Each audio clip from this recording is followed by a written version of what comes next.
जय श्री कृष्ण।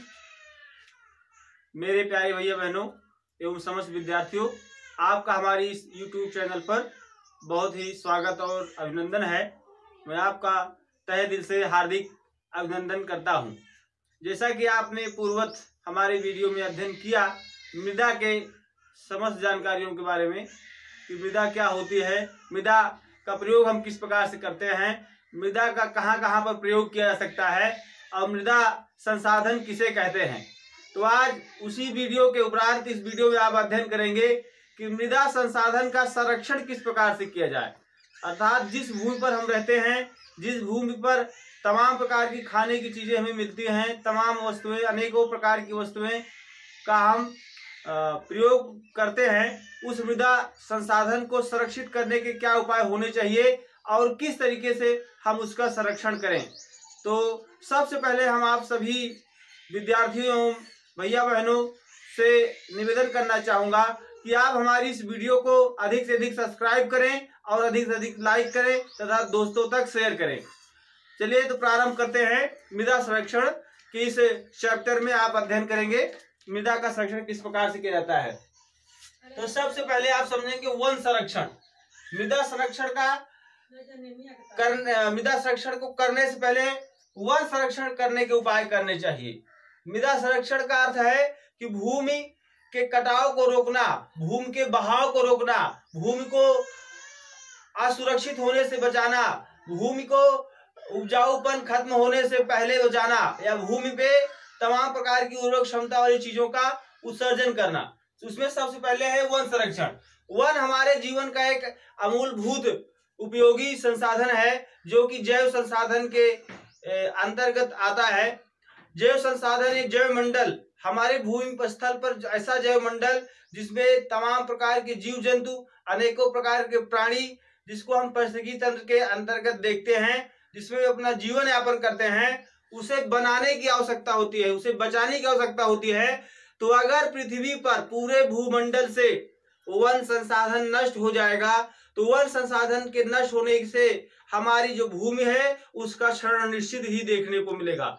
यह देखने को मिलेगा कि वन कट जाने के उपरांत अधिक जल वर्षा से भूमि का कटाव होने चालू हो जाएगा और पृथ्वी से जो उर्वरक भूमि है वह नष्ट होने लगेगी, जिससे किसी कार्य भी करना संभव नहीं होगा और ना ही पेड़ पौधे वनस्पतियां देखने को मिलेंगे और भूमि धरातली रूप में ना होकर एक ढालदार या क्षेत्रीय भूमि नहीं बन पाएगी। इसलिए वनों का संरक्षण करना अत्यधिक महत्वपूर्ण है और अधिक से अधिक मात्रा में वनों को लगाना अत्यंत जरूरी है। हमारे भूमि पर लोग खेतों को बनाने के लिए या अपने घरों, मकानों, औद्योगिक केंद्रों या ऐसे विभिन्न कार्यों के लिए वनों की कटाई कर डालते हैं, जिससे वन नष्ट होते चले जा रहे हैं।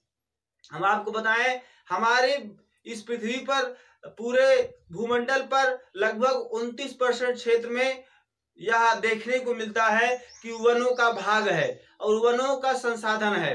वन एक ऐसा संसाधन है जो भौतिक रूप में देखने को मिलता है, यह एक भौतिक संसाधन भी माना गया है। अगले चैप्टर में हम आपको वन संसाधन के बारे में ज्यादा डीपली से अध्ययन कराएंगे, परंतु इस चैप्टर के माध्यम से इस विषय के अनुसार आप इतना ही समझिए कि वन संसाधन एक ऐसा महत्वपूर्ण संसाधन है जिसके बिना हमारी पृथ्वी अधूरी रह जाएगी। इसलिए वन का संरक्षण करना ही महत्वपूर्ण माना गया है और वन संरक्षण करने से ही मृदा का संरक्षण देखने को मिलता है। दूसरे टॉपिक पर चलते हैं, वृक्षारोपण।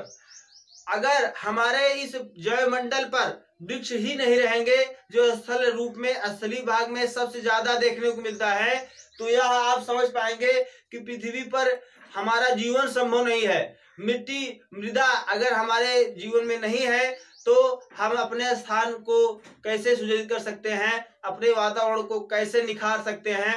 भूमि संसाधन एक महत्वपूर्ण प्रक्रिया है, इसमें हमें वृक्षारोपण करना अत्यधिक महत्वपूर्ण है। हमें प्रत्येक वर्ष कम से कम 2 या 4 वृक्ष तो जरूर लगाने चाहिए। अगर नहीं लगा पाते हैं तो अपने जन्मदिन पर अवश्य लगाना चाहिए, ताकि हमारे जीवन में हमारा वातावरण एक सुसज्जित रहे और एक शुद्ध वातावरण का जन्म देखने को मिले, जिससे हमारी यह जो मातृभूमि है वह हरी भरी दिखाई दे।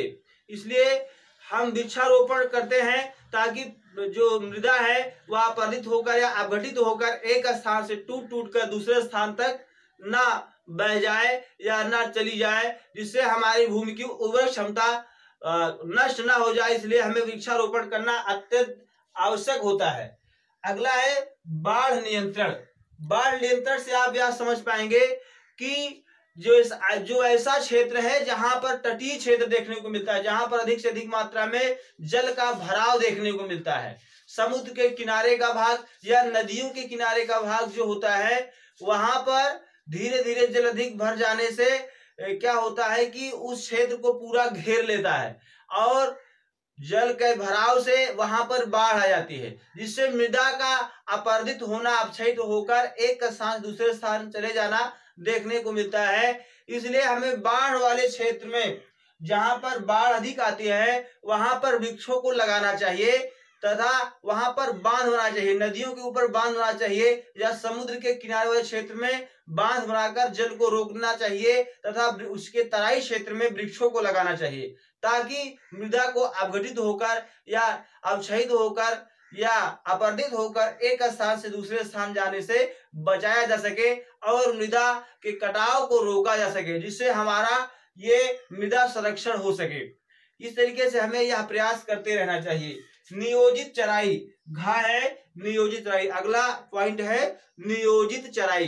नियोजित चराई का अर्थ है जो हमारे ग्रामीण क्षेत्रों में यह देखने को मिलता है कि अधिक से अधिक मात्रा में चारागाह छूटे हुए होते हैं, जो सार्वजनिक भी होते हैं और एकल भी होते हैं। यानी हम ऐसा कहें कि जो स्वामित्व वाले संसाधन होते हैं या संयुक्त रूप से संसाधन होते हैं, उसका एक परिभाषित रूप से हम देखें तो चराई वाले क्षेत्र को हमें नियोजित करने की जरूरत होती है।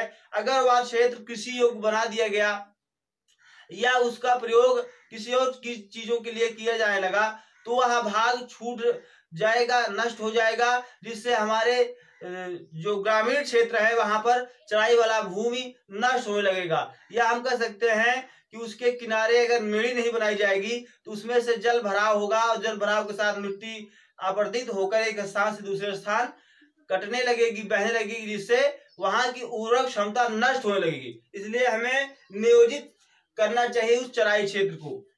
आगे है बंध बनाना। अंगा है, यदि अंगा अगला पॉइंट है बंध बनाना। बंध बनाने का अर्थ है किसी भी कृषि पद्धति के ऊपर भी हम बंध बना सकते हैं या जो सड़कों के किनारे भी बंध बना सकते हैं और वहां पेड़ों को लगा सकते हैं और नदियों के किनारे भी लगा सकते हैं या बड़े बड़े जलाशयों तालाबों के किनारे लगा सकते हैं या किसी सागर के किनारे लगा सकते हैं। ऐसे तमाम प्रकार के जलाशयों, सड़कें या भूमि क्षेत्रों का कोई भी ऐसा भाग जो पर्वतीय हो या किसी प्रकार का हो, वहां पर हम पेड़ों को लगाकर बंध बनाकर वहां की भूमि को कटने से बचा सकते हैं। अगर हम देखें तो सड़कों किनारे हमें कुछ वृक्ष लगे हुए दिखाई देते हैं। उससे क्या होता है, जब ऊंचाई स्थान पर देखने को मिलता है कि सड़कें जो चली जाती रहती हैं एक स्थान दूसरे स्थान, तो उसके किनारे यह बंध बनाया जाता है ताकि वह मृदा अपरदित होकर, अपक्षयित होकर एक स्थान से दूसरे स्थान ना खिसकती हुई नजर आए और वह बांध मजबूत रहे। इसलिए वहां पर यह बात देखने को मिलती है जो बांध बनाने का कार्य किया जाता है। चाहे सीढ़ीदार खेत बनाना।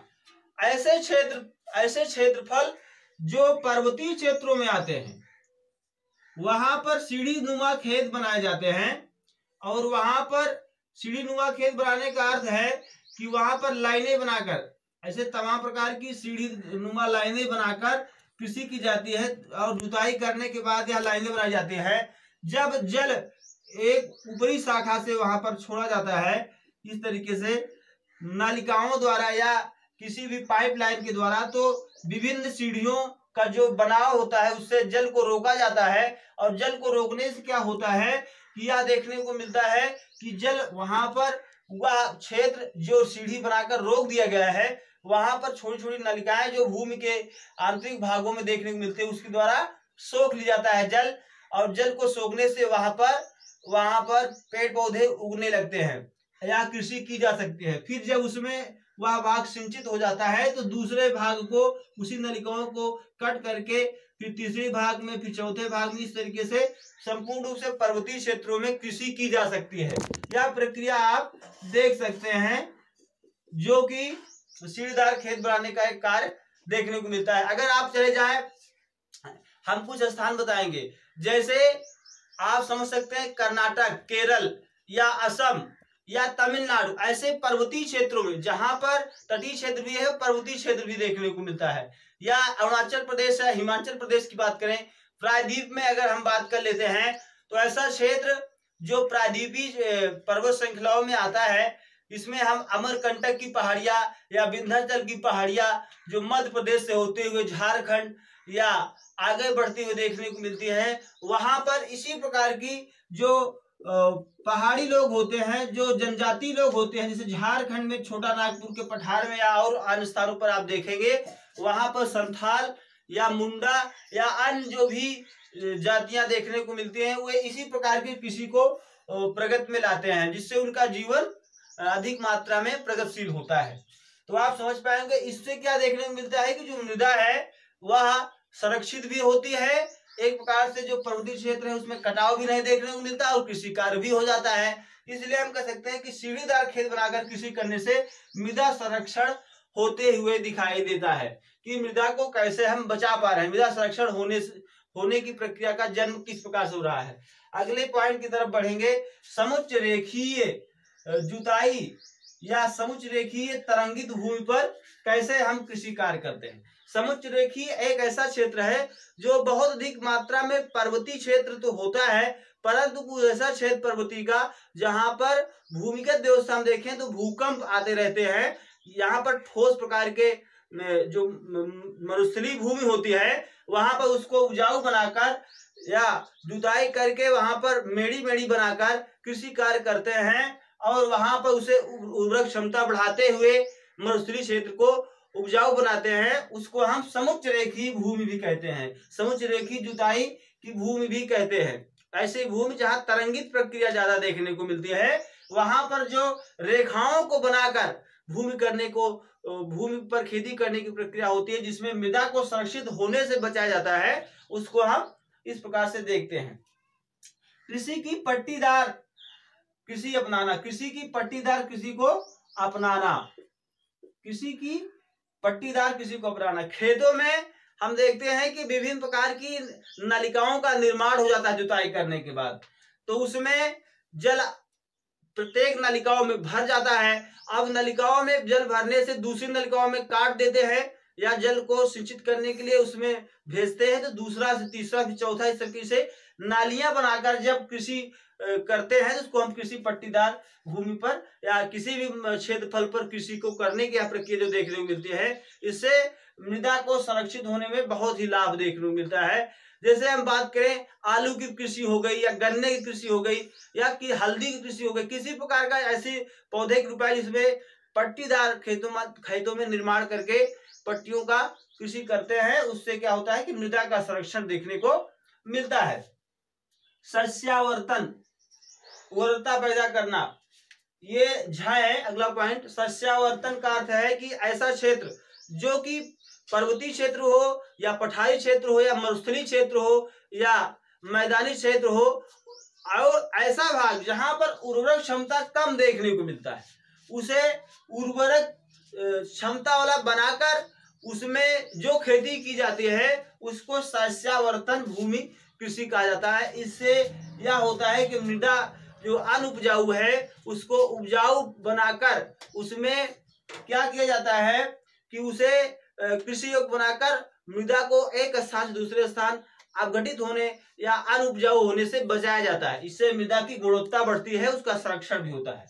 भूमि सुधार, ऐसा क्षेत्रफल जो बिल्कुल उपजाऊपन नहीं देखने को मिलता, जैसे भारत का ऐसा भाग मरुस्थलीय भाग या जो तराई वाला क्षेत्र है, वहां पर ऐसा क्षेत्रफल जहां पर अधिक से अधिक मात्रा में उर्वरक क्षमता नहीं देखने को मिलती या बिल्कुल नगण्य मरुस्थलीय क्षेत्र है जहां पर जल की मात्रा भी कम पाई जाती है, टेम्परेचर अधिक मात्रा में देखने को मिलता है और उस मृदा की गुणवत्ता बिल्कुल नहीं देखने को मिलती, जहां पर कैक्टस या नागफनी जैसे वृक्ष देखने को मिलते हैं जो बहुत ही कम जल में पैदा होते हैं, उपजाऊपन देखने को होता है। उस क्षेत्र को हम अगर सुधार करके वहां पर मृदा को संरक्षित करते हैं या उपजाऊपन बनाते हैं तो उसको हम भूमि सुधार के अंतर्गत देखते हैं, जिससे मृदा को संरक्षित किया जाता है। तो इस तरीके से आपने विभिन्न पॉइंटों के माध्यम से यह समझ पाए कि मृदा का संरक्षण किस प्रकार से हम कर सकते हैं। और इस लेसन में जो मृदा नामक इस लेसन में आपने अध्ययन किया भूमि संसाधन के द्वारा कि कैसे मृदा का संरक्षण किया जाए या किस तरीके से मृदा का हमारे जीवन में उपयोग है और मृदा कितनी प्रकार की होती है और मृदा किन किन क्षेत्रों में किस प्रकार से पाई जाती है, क्या क्या उत्पादन होता है, इन समस्त जानकारियों का आपने इस लेसन में पढ़ा।